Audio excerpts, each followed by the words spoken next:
Welcome back, Tiger fans, to Rock'em Radio's football podcast. I'm Nate Edwards. That's Brandon BK Kiley. This is Before the Box Score. We're in fall camp, but we're not talking about fall camp. Not today, baby. We're talking about recruiting. We're talking about recruits. We're talking about five-star recruits coming to Missouri. BK, have you caught up from all the activities from yesterday? I have. It's wonderful. It's a great day to be a Tiger. It's been a great week to be a Tiger. If you're a Mizzou basketball or football fan, combination of both, it's been a really nice week for you. One of the best 10-day stretches of recruiting probably in the history of Mizzou athletics. Yeah. You got a consensus 5-star rated defensive end. I think it's On 3 that's calling him a 5-star plus player. I don't know where that came from, but knock yourself out. That's a fun one. They called him a franchise caliber defensive end, it's just been really enjoyable to hear that stated about the man who was apparently, according to every Oklahoma site, guaranteed it was his birthright to go to OU. And then at the last second, not only did he not select Oklahoma, but he said, I chose Mizzou over Georgia, which is just delicious. Love it so much. It was great. That has been the weirdest subplot of this recruiting, of this player in particular. I'm not going to say that I frequent other teams' message boards or am intimately familiar with Oklahoma fan base, but wow, they were hostile and they were confident. And I don't know where the hell that came from. I know Lee Summit North's football coach is an Oklahoma grad, if I remember correctly. And I know he sent a lot of kids there, including Caden Green. But wow, what was it? Dead in the water. The Missouri deal was dead in the water, I think was the phrase used. And here he comes. Yeah, it was between Mizzou and Georgia. And then at the end of that, I don't know if you saw this, BK, but now they're doing Zapruder film analysis and saying that his body language is clearly showing that he doesn't want to say these things. And it's his mom who kept looking at him and telling him how great Missouri was. And you can see the body language. She doesn't want to be there. You can see that it's the parents that are making, put him in timeout and made him go to Mizzou. I'm just I don't know what planet you all live on. I know it sucks to miss out on a 5-star, but my God, leave the kid alone. It's unbelievable. And yet here we are. He is going to Mizzou. And dude, they needed this. Eli Drinkwitz needed this so bad. We had been talking going into really mid-July about how this class was, first of all, really thin. And second of all, just in terms of numbers, they had eight commits or something like that by early July. And second of all, was seriously missing some star power. You had 0 blue chip recruits at that point in time. Well, since then, Nick Rodriguez, 4-star linebacker out of Fort Lauderdale, has committed. Love him. Think he's one of the best players that I've seen on film, just the huddle stuff that we're able to see publicly since I've been taking over doing the recruiting stuff for Rock'em. James Madison, wide receiver, same school, 4-star, really good player. Reminds me a lot of Bud Sasser with the way that he plays. Cameron Keys, 3-star player, but super athletic and very long. Brian Huff, 4-star linebacker, crazy athletic, long, nice. All of these good things. Still missing a top of the class type of a guy, though. To go out there and then add the top player in the state of Missouri, a guy that as recently as 2 months ago, nobody thought Mizzou had any chance to be able to get. We thought it was possible. Hey, 0 for 10 in the top 10 players in the state. 2 months ago, that felt likely. We said that. Yeah. And now you have the top player in the state, one of the top 5 players, depending on where you look in the country. And he's coming to your school. And he's going to help rebuild what was previously known as D-Line Zoo, and he's going to be able to play. He kind of reminds me, I haven't watched his film yet, to be totally candid, but body type-wise and what everybody's saying about him, kind of Coney Ely-ish in terms of the way that you can utilize him, up and down the defensive line. Man, those are some super valuable pieces. And in 2023, when you got a defensive coordinator that I trust to use that guy the right way, that could be a lot of fun to watch. Yeah, and you have 2 defensive line coaches who've done a hell of a job of developing their guys, especially with Coach Peoples on the edge. He kind of came in somewhat unheralded, kind of under the radar, but he took DJ Coleman, an FCS transfer, and made him something within 4 games. He was already getting starting spots. Isaiah McGuire had a great year. Really all of the defenses last year as a unit did well across the board. And now you're going to add someone like this on top of it. Like you said, number 3 player in the country, depending on who you're looking at, but the best strong side defensive end in the country, the best player in Missouri. We talk about how you build a championship caliber team. And I'm not saying that that's what Missouri is doing right now. You gotta finish over 500 before you start talking natties, bro. But if you're going to be doing that, there's a couple ways to do it. Number one is to get 5 stars at every position. Okay, cool. Not even Georgia and Alabama can do that. The other way is to get, build up your lines, offensive line, defensive line. And this is along those lines of that thinking, like really beef up a defensive line or an offensive line, and ideally both.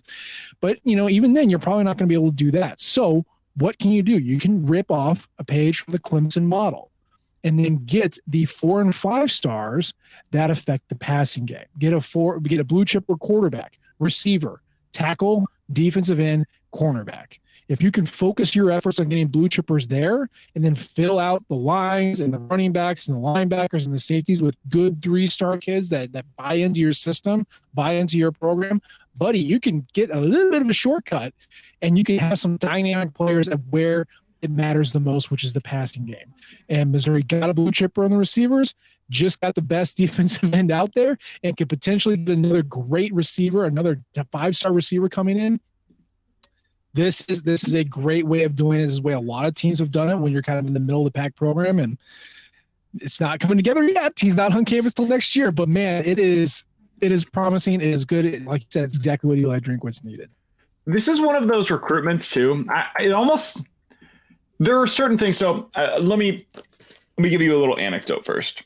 So when Black Panther came out, everybody and their mother said, best movie you'll ever see, best movie you'll ever see, best movie you'll ever see.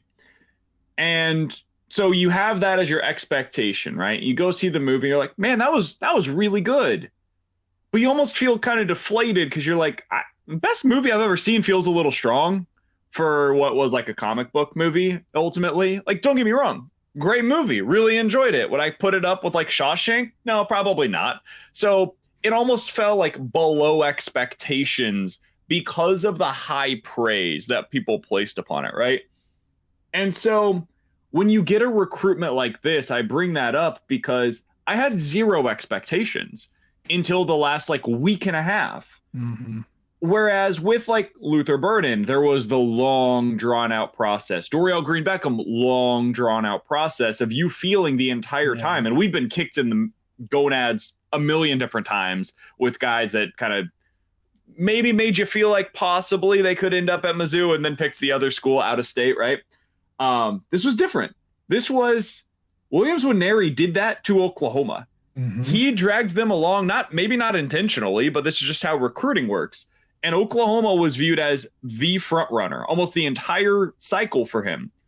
And then in like the last month, it was like watching a horse race where horse number 2 is coming around the outside corner and they're making their move, and holy hell, in the final length, I think they're going to win this thing. Nobody saw it coming.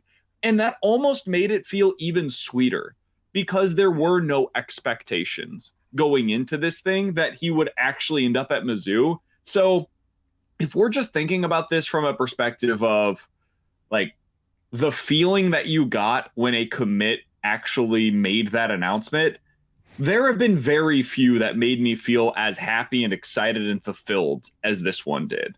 Like, Dorial Green Beckham was up there because it was so quickly, like right around the time of the move to the SEC. So there was just so much, there was a groundswell of momentum for Mizzou football around that time.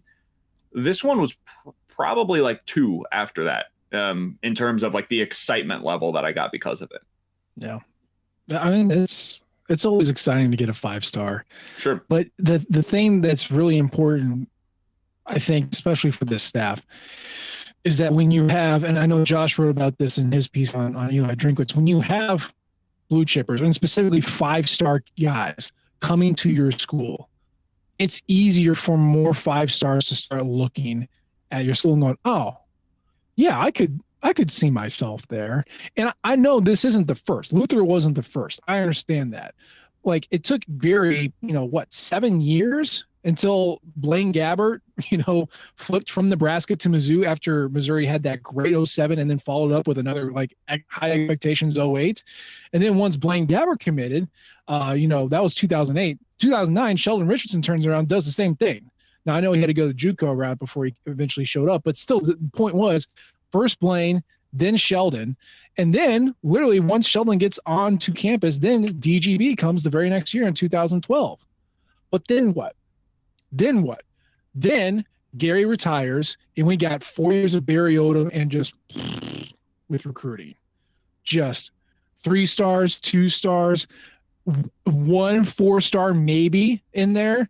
And like all of that momentum just dried up. Yes, Missouri had some terrible seasons, but also they didn't have that recruiting swell.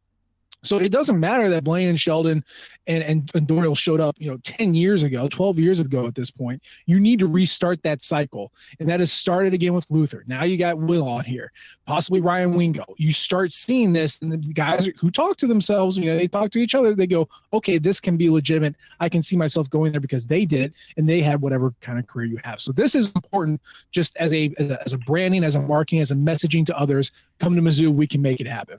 And that's where the burden thing becomes so significant long-term for Mizzou. Because not only did he make it cool again to go to Mizzou, he made it possible to see what it looks like from an NIL perspective at Mizzou. Yep. And I know it feels like people don't want to touch on this because it like devalues it. It cheapens what it meant to acquire a player like this. Like they view it almost as free agency as opposed to recruiting at times. I don't view it that way at all, man. This is the rules. No. The rules are out there. I mentioned this on the radio show today as we were talking about it a little bit, where it's like, hey, man, if you're an MLB free agency and you've got a star pitcher that's out there, right, and you want to go out there and get them for them to lead your rotation, what do you do? How do you get them to come there? Well, sure, you tell them about the Toasted Ravs in St. Louis. You give them a free visit to the zoo. It's wonderful this time of year. And maybe you take them down to like the tour of the brewery. Like you do all these things, right? But then at the end of the day, the real headliner is, here's the contracts we're giving you. Here's the amount of money that we will be placing in front of you to be at the front end of our rotation. And ultimately that player's decision will come down to, most likely, who's going to give me the most money that I'm willing to go play for. And that's what it is with college recruiting for a lot of these kids. And there's nothing wrong with that. That's where we're at, man. It is completely legal. Everything is above board. And if these kids want to go make their money, get the highest bidder of the 7 schools that they're actually looking at, good for them. Applaud them. That's what this is available for them to do. Mm-hmm. So if Williams Nwaneri wanted to go out there and he wanted to go, I don't know this to be true, but just speculating. If he wanted to go out to Oregon to up his price, he wanted to keep Georgia and Oklahoma involved to up his price. And ultimately, he got the best NIL package for Mizzou. Good for Mizzou. That speaks really highly to where they're at as a program. And I also think that it speaks highly to what this means, at least for the next year while this NIL stuff is what it is. It speaks to the possibility that it can level the playing field a bit. This is not going to make Mizzou suddenly as good of a team as Georgia or Alabama. Yeah. But you may start to see some of these players that previously would go from the state of Missouri to Ohio State or to Alabama and wouldn't even give Mizzou a second look because there was nothing available to Mizzou to be able to close that gap. It was, hey, I can go play for Georgia or I can go play for Mizzou. Well, now Mizzou has something to make them reconsider. I could go play at Georgia and make $500,000, or I could stay home, play for Mizzou, and make $750,000, right? Okay, well, that gets your attention, and now there's something here that keeps me at Mizzou other than just the idea of I can be the hometown kid. That only goes so far. So I think for all of those reasons and so many more, this was a significant recruitment, and I think all of it goes back to, if not for Luther Burden, I don't know that kids are listening the same way as they are right now because they've seen what it can look like at Missouri. Yeah. And two follow-ups to that. Number one, to the Luther Burden part. Not only can they physically see what that looks like, it's fun. Yeah. He is a chip pitch man. No one else was doing that. And you can have whatever opinion you have about the chips. I think they're great, but like a little too much air in the bag, but hey, whatever. It is fun. It is unique. It is different. It is so unique and different. I don't know if you saw this. Marvin Harrison Jr. now has a bag of chips that he's pitching out in Ohio. Luther Burden took notice and said, I did it first.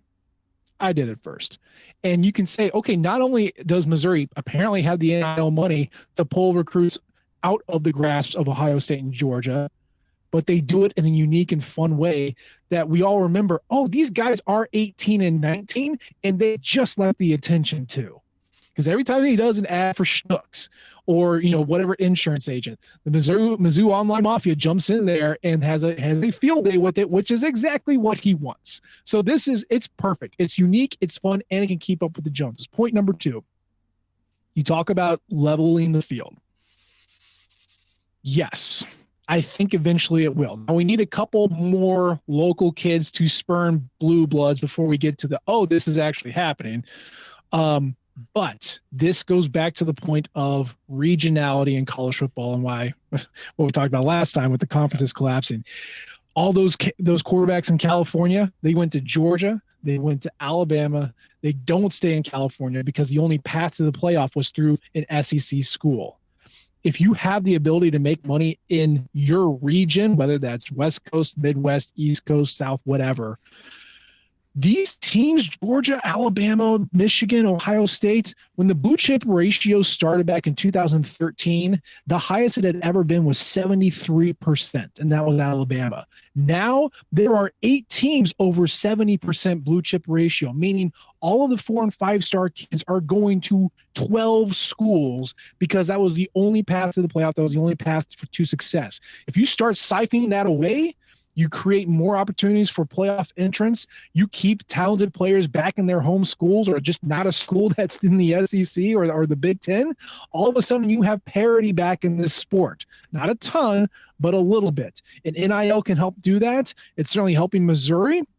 I'm sure there's going to be plenty of other states that are going to jump in and try and do this too. But that is, in the end, it's good for the sport because that means there's more schools in play, there's more interest, and the kids get to make money, have fun with it, stay local, be a hero, and then make a bunch of cash. Everybody wins. It's almost like a salary cap sport eventually, right? Like, yeah. For as much as we think that the money is unlimited, man, the top players in the country are getting a lot of money right now. The price tag associated with the very best, and we're talking like the top 50 kids, right? Like the literal blue chippers. They can't all go to the same schools because there will come a point in time where a place like Georgia says, yo, we can do like 8 of these. Yeah. And that's kind of it. And so when you have that threshold where you have to look at some of these kids and say, we can't take more, that also pushes them to other programs as well. So, and when you have a bunch of them on your roster already that you continue paying, it's almost like having multi-year contracts in a sport, right? Absolutely. Where it's like, okay, cool. So we took 5 of these guys this year, 5 of them last year, 5 of them the year before. We've got 15 dudes that are each making, $300,000.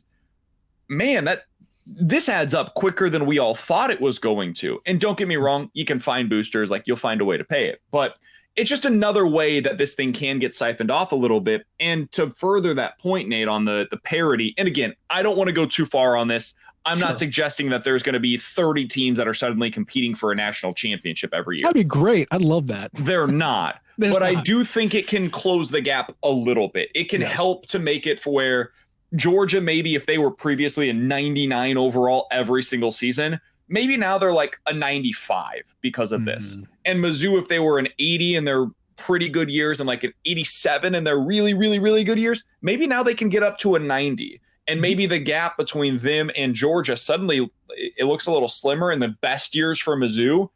And now they can overtake them occasionally, like once every decade, right? That's where that becomes possible for you.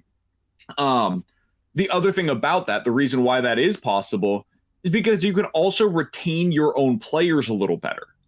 previously, when Henry Josie has to make a decision of, do I go to the NFL or stay at the University of Missouri, he should have stayed, but he had to go because he wanted to go make money for his family, right? He knows, hey, I had a devastating knee injury, and every carry that I take in college football is a guarantee that I am not taking that carry for money.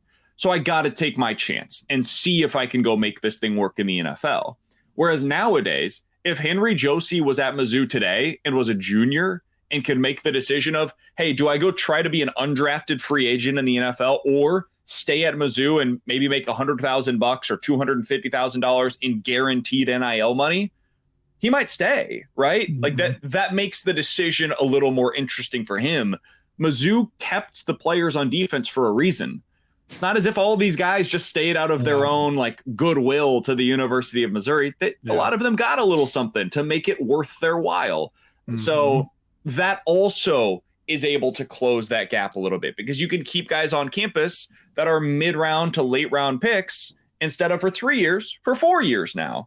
Yeah. So I think all of that, when you add it up, it makes the gap, especially as a Mizzou fan, much more compelling. Those mid-tier college football programs become more interesting. Yeah. 3 of those defenders are on a frozen pizza right now. Again, unique, fun. Pizza's not bad. 7 cheese, not for me because I taste Provel and Provel ruins everything. But hey, heard that, brother. All the meats were good. The meats were very good. It was a good pizza. So yeah, welcome, Will. Please sign on the dotted line this December. That would be great.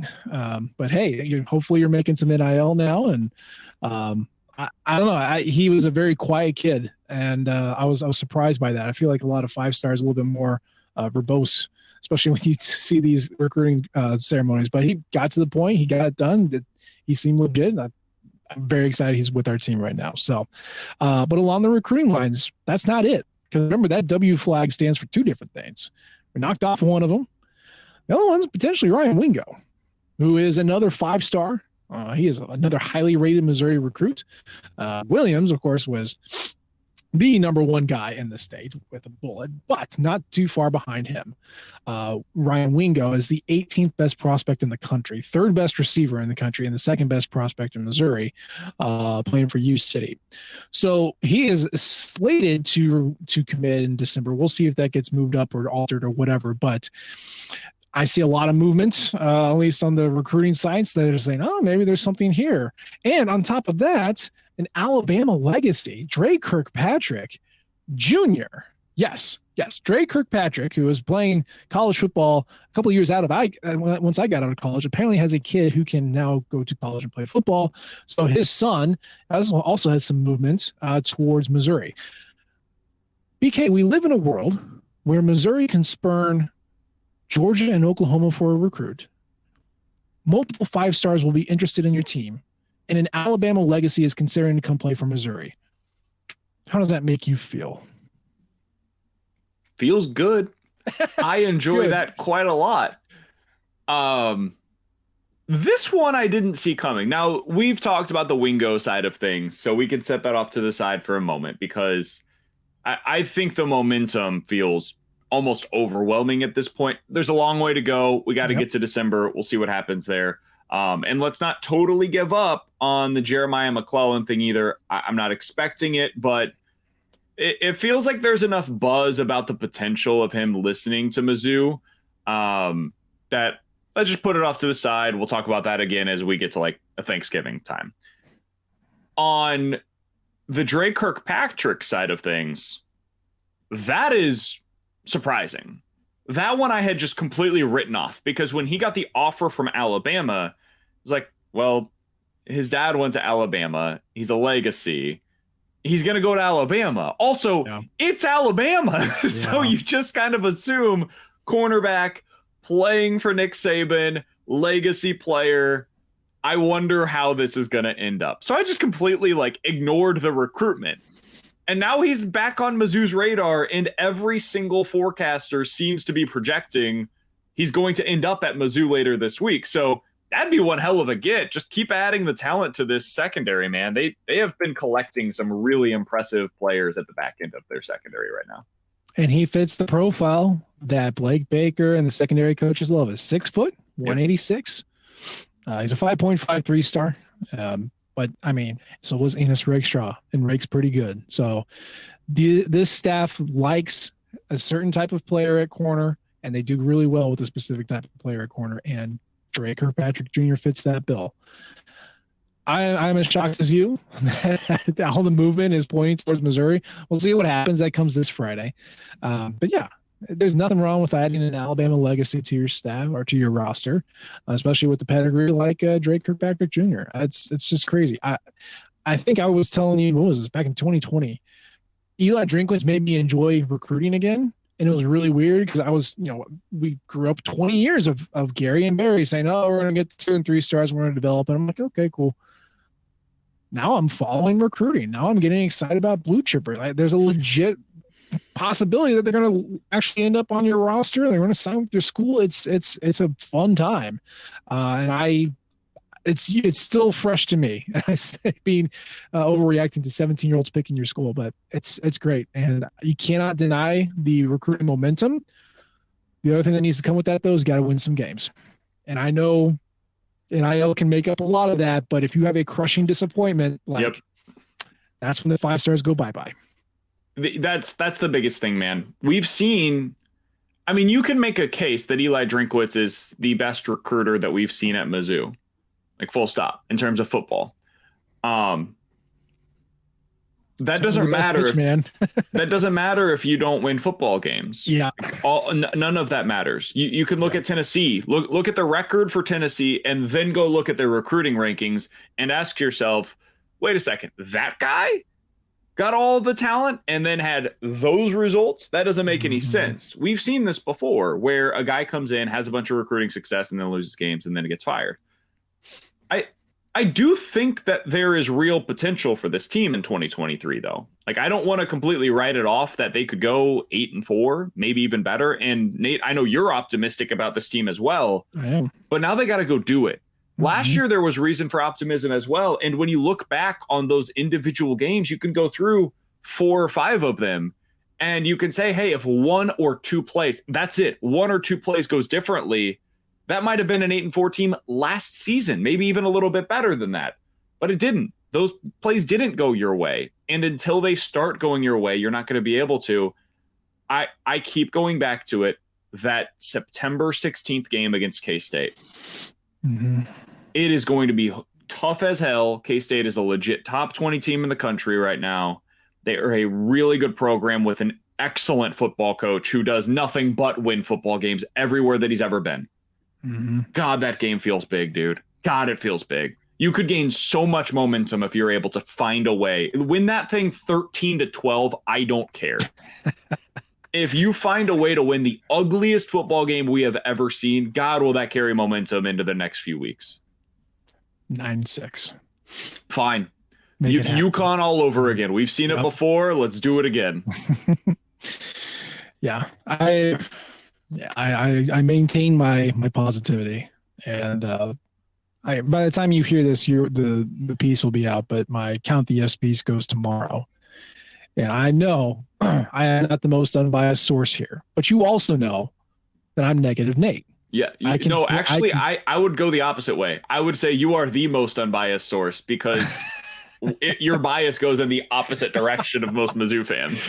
I can find anything to get mad about. I was clicking through all my other Count the F's pieces that I've done, and it's like 15, 16 items, 6 or 7 to get to 7 wins, and then like another 10 to get to, where, boy, I have 3 things to get to 7, and I have 10 total. And I'm like, what is wrong with me? I am buying into this team, and it scares the bejesus out of me, but here we are. So yeah, this is, I said it last time we talked. I believe Eli Drinkwitz can do it. Number one, because he has to. It's time for him to have a winning record, both for his contract, also for the recruiting, and also I just think this is the deepest, most talented team that he's ever had. So, yeah, I don't think an 8-4 season is going to scare off anybody who's already committed. I think they're going to be plenty fine with that. It's if you're in the 5-win, 6-win territory, that's when it's going to be the danger zone. So I don't think they're going to be there, but that's what you need to avoid. Speaking of this team. Before we get there, Nate, I got one follow-up question. Let me hear it. if Mizzou beats K-State, there's a pretty good chance they're 5-0. Yes. Going into LSU. Yes. College game day? Like big time atmosphere, Columbia, night game. Yeah. LSU has to hold up there in the bottom room, which I'm assuming they're going to. Yeah, I feel better about that side than Mizzou's side. I mean, they also just Jaden Daniels gets the hell beat out of him every time he takes the field. So like some weird things can happen, but they also have a ton of quarterback talent, so I think they'll be fine. But yeah, I would assume. To be fair, they do have a game against Florida State to kick things off that I forgot about, and that is a really big time matchup. It's going to be tough. Yeah. But yeah, I think it could happen even if LSU takes one on the chin the first week. I think you could still talk yourself into, is this the SEC championship preview? Dark horse, like, media just takes these narratives and runs. But yeah, I could see that. I do think, for what it's worth, I think LSU does beat Florida State this year. So I do think they would be undefeated coming into Missouri, and we get to play the 2020 game again, right? You see the highlights of wide open Michael Wilson catching an 80-yard pass from Connor Bazelak, which is going to feel like the Twilight Zone. So yeah, I could see that. Do you think the college game day would come hang out? So the concern is there's some really good games that day. I went through. I was curious, like what is the competition? Alabama versus Texas A&M is that day. I don't think that Texas A&M will hold up their end of the bargain, but it's a big game nonetheless. Oklahoma versus Texas. I've heard that some people consider that to be a pretty big game. So that's another one that would be under consideration. Those are really the two big ones, though. Man, now it's sounding like maybe even SEC Network wouldn't come hang out if you already got two. Well, I guess technically SEC matchups that would have top billing there, but I don't know. I feel like one or the other is kind of where that would end up. But the thing is though, like Texas might have already lost to Alabama, or maybe vice versa.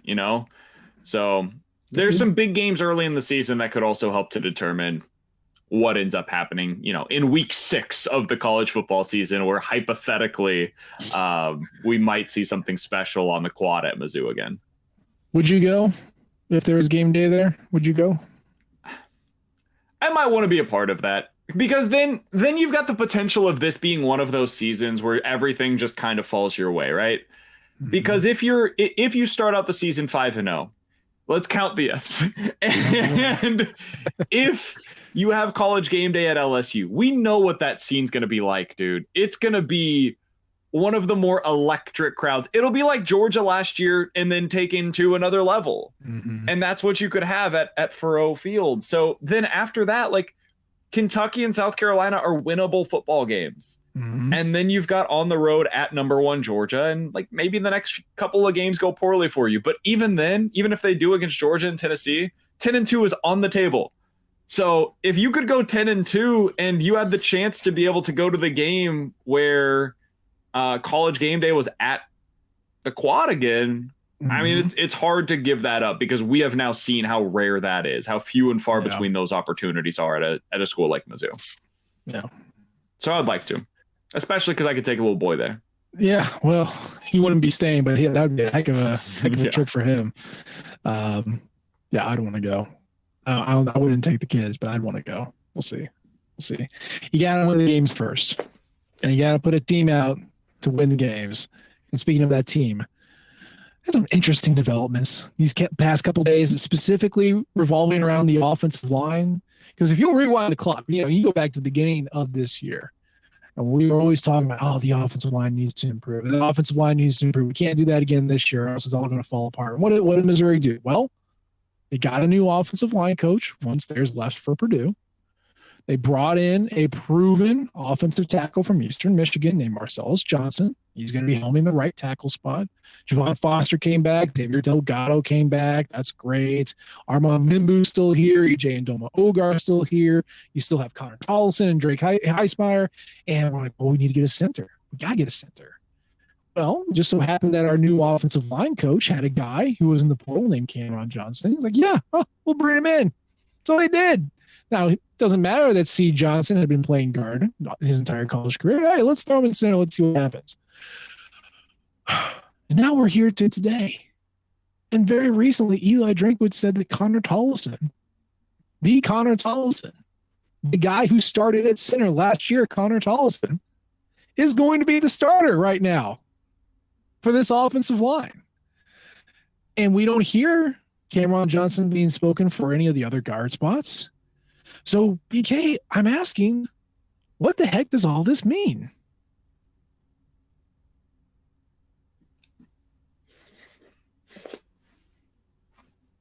For the listening audience, I just did a nice little shrug emoji because that's what I've got. I have no idea what it means. My hope, I'll take the optimistic route, Nate, because somebody's got to do it on this show. My hope is that Connor Tollison just leveled up this past offseason, right? He was on like Super Mario and he got the level up type of thing. He got the mushroom. And now he's just a better overall player at center, and he's going to go in and wreck shop this year in the SEC. That's my hope. My hope is that Xavier Delgado, under a new and maybe better offensive line coach, has become a better offensive guard. And he is also going to level up. My fear is that can't help it. I've watched these guys play football, and even if you don't trust my eyes, which, hey, they can deceive me, who knows? By Pro Football Focus's metrics, they were arguably one of the 5 worst centers in college football last year in Power 5, and arguably one of the 5 to 10 worst guards that played regular snaps in college football among Power 5 players last season. So when you can keep those guys in over a former all-conference player at Houston and Cameron Johnson, I guess you just have to do it. But I don't know, man. It makes me a little squeamish. I'm not going to lie to you. It makes me a little squeamish. But we have time. Maybe this is just hey, you got to earn your spot at your new school. Yes. We'll see what this looks like 3 weeks from now. And even then, we'll see what it looks like in 3 weeks when Mizzou actually plays football into the season. But I don't know. It is definitely surprising to me. What was your reaction when you saw this? Shock, surprise, and that's not to downplay Connor Tollison's contributions. You and I have said all last year, this guy's going to be good. He's just not ready yet. Yep. You can see things. They say he grasps the game very well. He has good control over the line on calling protections and seeing things. Like, he's got the mental part down. He's got the leadership part down. He needs a booty. He needs 30 pounds of booty because he's very skinny. And, lighter players can succeed on the offensive line, but like that seemed to be the problem. So when Eli Drinkwitz said something in the spring and says, he's complaining about linemen not putting on weight and they bring in Cameron Johnson, I'm just like, well, okay, this is very obvious what is happening here. And then you bring in Cameron Johnson's coach and he brings Cameron Johnson with him and you go, okay, this is locked up. And then his coach says, no, I'm sticking with the guys you already have. I can't believe it. There's every sign pointed to that not being the case. So I cannot believe that C. John is just magically sucks. And the American was so bad. The American Conference was so bad that he just defaulted to all American player. I refuse to believe that. So it's either the Kirby Morris scheme or a motivational ploy to get him to buy in, shape up. You're not just showing up and getting this job. And if that's fine, if that's the case, that's fine. Because again, you can talk all you want on the podium. When you actually have to play games, that's when you figure out what your depth chart is, who stands where. But man, I was surprised, and I'm not saying it was a good surprise, but I'm hoping it is because I like Connor Tollison. I want him to do well, but this is the year that we should be doing great. And it seems kind of weird that the guy who was not great is holding on to his job.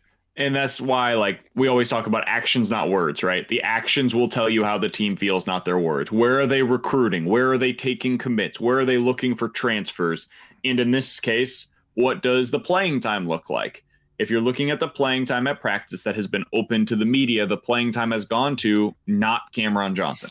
It's been going to the guys that were already here, the incumbents. And then on the at tackle, like, maybe this is where we bring it up. Today, apparently at practice, as we're recording on Tuesday evening, They had Armand Mimbu kick out to right tackle. I think they just want to keep him getting reps out there because that's where they believe his future is going to be at tackle, as they should. That's the more valuable position. Next year, he's probably going to be a starter there for you. So they gave him some reps out there, but he's your starter at right guard this year. Marcellus Johnson, basically the entire camp, has been starting at right tackle. He got the second team reps there today just to get Mimbu some of those opportunities, but your right side is set in stone. Well, Marcellus Johnson is leveling up this year in terms of where he's coming from competition-wise, and he was able to make the transition quickly and is a part of the starting lineup. So that's where I find it to be so strange, is that you do have technically another option at tackle in Mimbu. If this was something where they wanted to see the transfers like earn it in camp, you would think it would apply to both of the Johnsons. So I don't know, man. I don't totally understand what's going on here unless they just genuinely believe their internal options are better. At center, I get it. They don't really have another natural center that could really compete with Tollison, if we're being honest. If Johnson can't play the position, and it's hard, like learning that on the fly is damn near impossible. So that is not super surprising to me. The one that is a real surprise is that he couldn't beat out, or can't so far beat out, Delgado. I'll be interested to see if that continues as he moves over to guard. Yeah, I don't know. And you know, no matter what, Delgado is done after this year. This is his COVID year. So is Johnson, right? No, he started playing in 2019, so he is technically a redshirt senior. I don't know if he's going to want to stick around or not for a sixth year, but I wouldn't think so if he's not starting. I kind of feel like that's not going to be the case, because he could be a graduate transfer at that point and go somewhere where he can play. So I don't know. I don't know. It's really weird. But I don't know.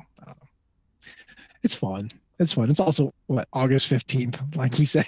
We're going to figure out exactly what this roster is going to look like 3 weeks, right? Because you say real football plays in 3 weeks. So we'll find out in 3 weeks. But yeah, that's going to be the show for today. Any parting shots, BK? I guess my biggest thing would be this. Mizzou fans, celebrate like crazy that you just won one of the biggest recruitment battles that you've seen for Mizzou this decade, and really ever in the history of them tracking college football recruiting the way that we do now. So 20 plus years.